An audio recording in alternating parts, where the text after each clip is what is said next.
Sai Ram. Recently, I received a not so happy mail in my inbox. The person there was sharing about all the difficulties faced at work, at home, and in all aspects of life, including marriage. Somewhere in the middle of that mail was a statement which said, "Considering all of this, many times I think of committing suicide." When I read this sentence, I was shocked, I felt very sad, and I felt very bad. Because this is not a statement that any devotee of any god should ever make. We think of suicide as a way to escape from all our problems. How wrong we are in our thinking.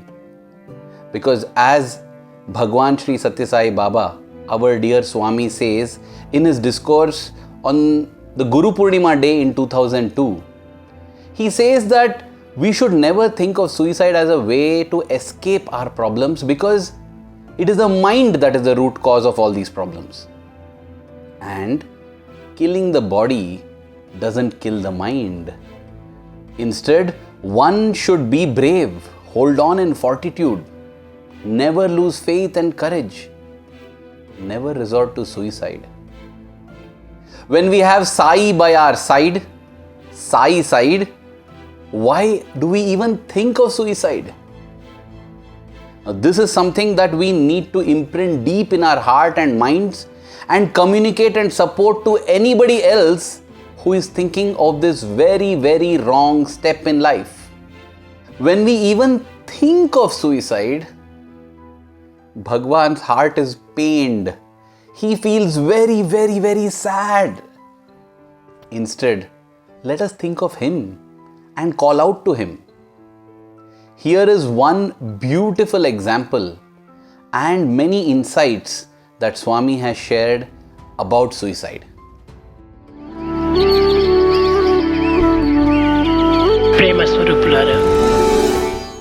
It was the year 1957.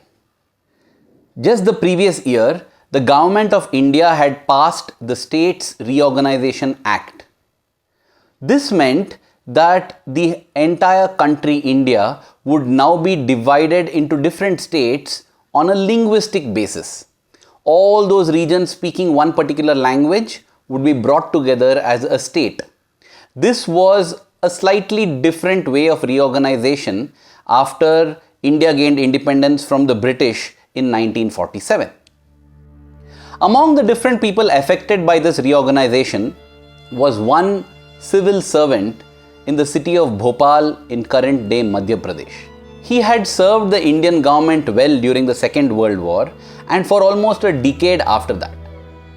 Yet, he saw that all his juniors were promoted to higher ranks, but he remained stagnant in his post. And in that dejection and disappointment, he decided to turn to suicide. Now, this person's wife was a devotee of Bhagwan Sri Sathya Sai Baba. However, unfortunately, his wife was not by his side during this time. She had gone to her native place and she was blissfully unaware of what her husband was going through.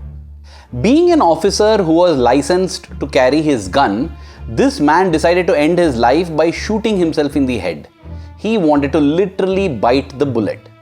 So he walked to his bedroom and from the drawer, he pulled out his revolver. He loaded it up completely just to ensure that there were enough bullets to finish him off. Having done this, he walked to the living room and he even test fired a shot. He wanted to ensure that everything is working. He didn't care whether that gunshot would alert his neighbors because by the time they would realize, hear the sound and come running to him, it would be all over. So after test firing that shot, he decided that the time had come. He put the nozzle of the revolver to his forehead, his finger was on the trigger and he was about to pull it.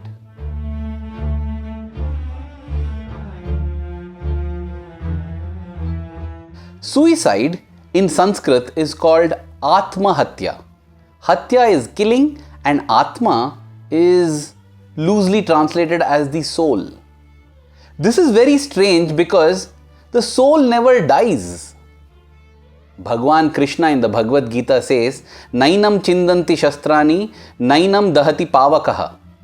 He goes on to describe Atma as that which cannot be pierced by any weapon, which can't be burnt by fire, which can't be wet by water, nor can be dried by wind.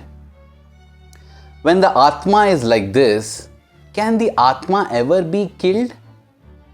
Why then is it called Atmahatya or killing of the Atma rather than Deha Hatya or the killing of the body?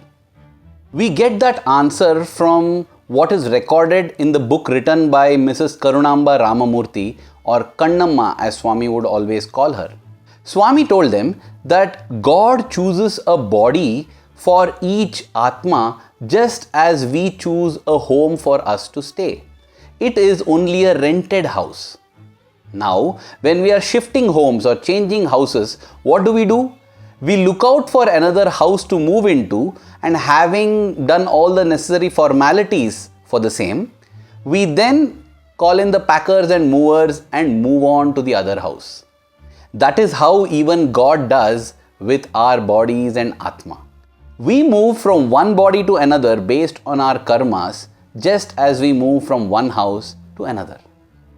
Now, without having decided a house, if we move out, we are stranded on the streets, we are on the roads, we are down in the dumps.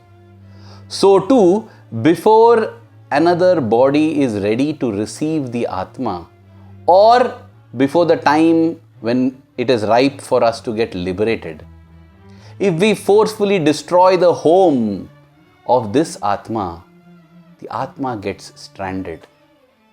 That is why it is called Atmahatya, because this is the killing of the progress that the Atma has made. It will have to then search out for any body that is available. Yes, we have to bend the body, we have to mend the senses, and we have to end the mind. But ending the mind is not through Atmahatya, because Atmahatya does not end the mind. Suicide does not kill the mind. It only kills the body. The mind continues to languish. Stop! Don't shoot!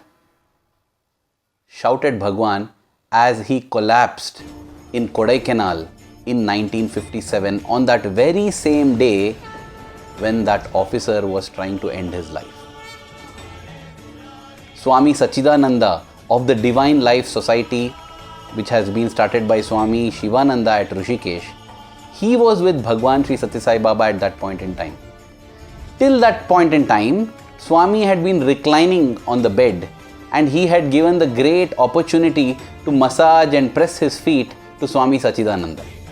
Even as Swami Sachidananda was doing this, Swami shouted out, "Stop! Don't shoot!" and collapsed. He was gone in a trance, and Swami Sachidananda knew that Swami had left to go and save a devotee somewhere. Which devotee would it be, and how would Swami save the devotee? He had no idea. I am sure that many of you out there would know how this incident panned out by reading it in the first part of Satyam Shivam Sundaram.